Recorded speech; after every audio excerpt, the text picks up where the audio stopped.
അഞ്ചൽ പഞ്ചായത്തിലെ ആർഷൽ വാർഡിലെ അംഗൻവാടിയിൽ പ്രവർത്തിക്കുന്ന 83-ാം നമ്പർ ബൂത്തിലെ വോട്ടിംഗ് മെഷീൻ തകരാറായിരിക്കുന്നു. വോട്ടിംഗ് തടസ്സപ്പെട്ടിരിക്കുന്നുവെന്നാണ് വിവരങ്ങൾ നമുക്ക് ലഭ്യമാകുന്നത്. എ വി ജയശങ്കർ നമ്മളോടൊപ്പമുണ്ട്. ജയശങ്കർ, പകരം സംവിധാനം ഏർപ്പെടുത്താനുള്ള ശ്രമം തുടങ്ങിയോ? അതായത് മധു, ഈ അഞ്ചൽ പഞ്ചായത്തിലെ ആർച്ചൽ വാർഡിലെ അംഗൻവാടിയിലെ നിലവിൽ പോളിംഗ് ബൂത്തിലാണ് സാങ്കേതിക പ്രശ്നം നേരിടുന്നത്. 83-ാം നമ്പർ ബൂത്തിലാണ് വോട്ടിംഗ് മെഷീന് സാങ്കേതിക തകരാർ കണ്ടെത്തിയിരിക്കുന്നത്.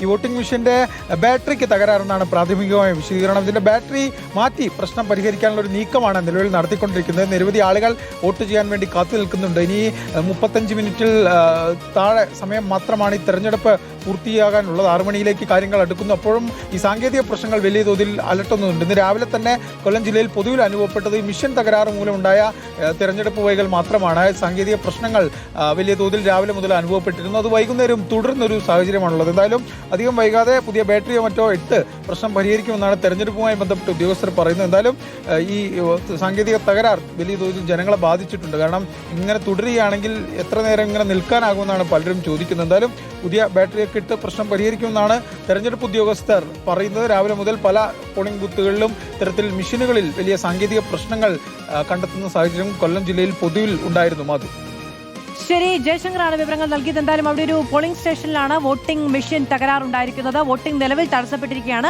നേരത്തെ തന്നെ ജയശങ്കർ നിൽക്കുന്നതിന്റെ പിന്നിലേക്ക്, മന്ദഗതിയിലായിരുന്നു പോളിംഗ് അവിടെ പുരോഗമിച്ചുകൊണ്ടിരുന്നത്. ജയശങ്കർ നിൽക്കുന്നതിന്റെ പിന്നിലേക്ക് നമുക്ക് നീണ്ട നിര കാണാൻ കഴിയുന്നുണ്ടായിരുന്നു. ഇപ്പോൾ വോട്ടിംഗ് പൂർണ്ണമായും തടസ്സപ്പെട്ടിരിക്കുന്നു. പകരം സംവിധാനങ്ങൾ ഏർപ്പെടുത്തുമെന്നുള്ളതാണ് നമുക്ക് വിചാരിക്കാൻ കഴിയുന്നത്. മധു, ഇപ്പോൾ തെരഞ്ഞെടുപ്പ് കമ്മീഷന്റെ ഏറ്റവും പുതിയ കണക്കുകൾ പുറത്തു വരുന്നുണ്ട്. 65.41% ഇപ്പോൾ പോളിംഗ് ശതമാനം രേഖപ്പെടുത്തുന്നത്. 5 മണി വരെയുള്ള കണക്ക് എന്ന നിലയിലാണ് 65.41% വോട്ട് പോൾ ചെയ്തതായി തെരഞ്ഞെടുപ്പ് കമ്മീഷൻ ഔദ്യോഗികമായി അറിയിക്കുന്നത്. നോക്കൂ മധു, സംശയമുണ്ട്. നോക്കൂ മധു, നേരത്തെ നമ്മൾ പറഞ്ഞ പോലെ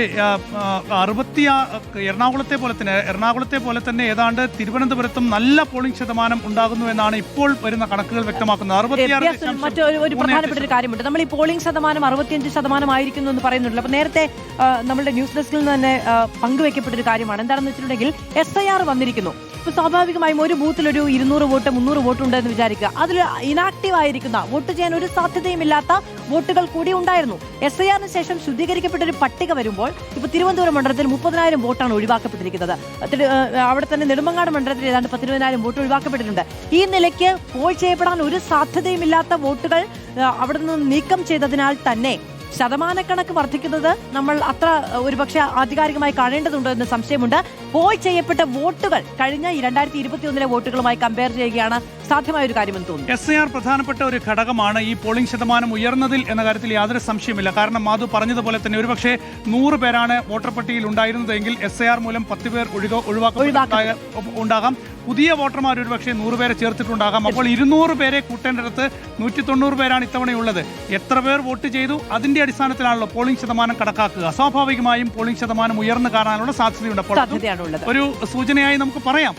അവസാനം നമുക്ക് കമ്പയർ ചെയ്യാൻ പറ്റുന്ന ഒരു കാര്യം, ഇത്തവണ പോൾ ചെയ്യപ്പെട്ട വോട്ടുകൾ കഴിഞ്ഞ തവണ പോൾ ചെയ്യപ്പെട്ട വോട്ടുകൾ എന്ന നിലയ്ക്കായിരിക്കും. അതിനി ഏതാണ്ട് അരമണിക്കൂറാണ് ബാക്കിയുള്ളത്.